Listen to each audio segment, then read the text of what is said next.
Hi YouTube, it's Bree. I hope you survived the holidays. If you are watching YouTube, I'm guessing you did. If you're new to my channel, welcome. Be sure to stick around to the end of this video and I will share with you a special treat. I'm back in Texas, where my mom and sister were kind enough to be actors for me in my 12 holiday writing prompts. I am in a children's nursery. Creepy. Seems like a good place to share with you my favorite Christmas present this year. My P.O.R.G is going to help me with today's video on how to read your own work without hating yourself.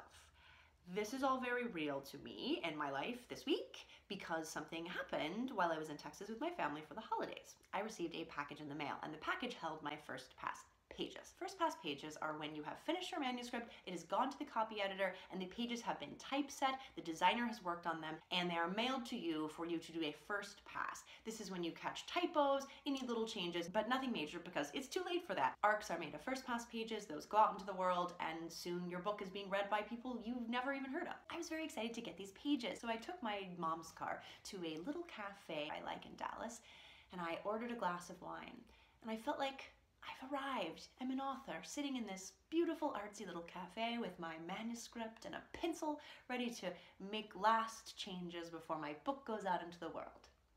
But they don't serve glasses at this cafe, they serve plastic cups. So actually I had a cup of wine, which already knocked me down a few pegs, and then I sat down at the table with my cup and my pencil and I started to read my book. I hated it. Hate is a strong word, and maybe it's not the one I want.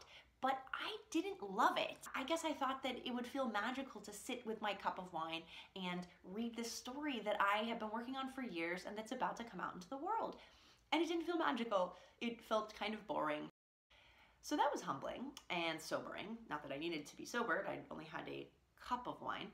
I have read this over so many times, but I thought I'm gonna sit here, I'm gonna do this, I'm gonna go through it and I'm gonna find things to love about it. And then the cafe was closing, so they kicked me out. At the end of the day, I was actually glad because I realized I wasn't in a great frame of mind to be reading my own work. I sort of felt down on it, and then it was easy to heap hate on myself. So my new P.O.R.G friend is going to help me, because if you wanna know how to read your work without hating yourself, all you have to remember is P.O.R.G. P.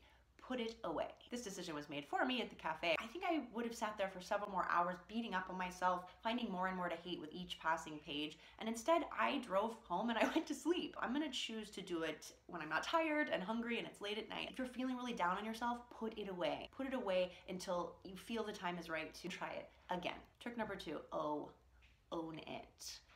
Yeah, there are going to be things you don't love about your work. That's a good thing. It means that you are a writer. I have a lot I still need to work on. Yes, I have a book coming out, but it is far from perfect. And my only hope is that every book I write for the rest of my life, if I'm lucky, will get a little bit better. Find the stuff you love and own it. Think about what you're really good at. Are you great at writing characters? Are you a master of dialogue? Are you brilliant at world building? Do you have a good sense of plot and pacing? Know that stuff going in, look for it, and then own it when you see it on the page. Own the good stuff, the bad stuff. Own that you're a writer, and a real writer continues to work and improve their craft. Reward yourself.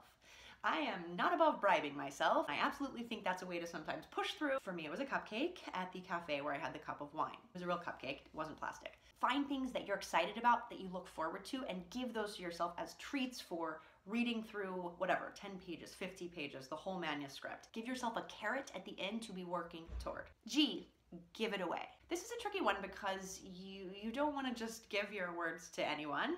You want to be very selective about who you give it to. Someone who's supportive and will cheer you on. Yes, of course, we need beta readers and critique partners who are going to be tough on us.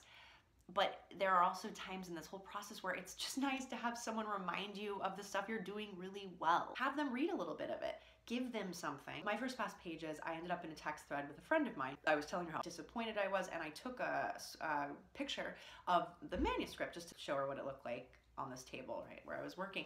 And she zoomed in on the image so she could see my words. And she was like, well, the 2 pages I saw look pretty great.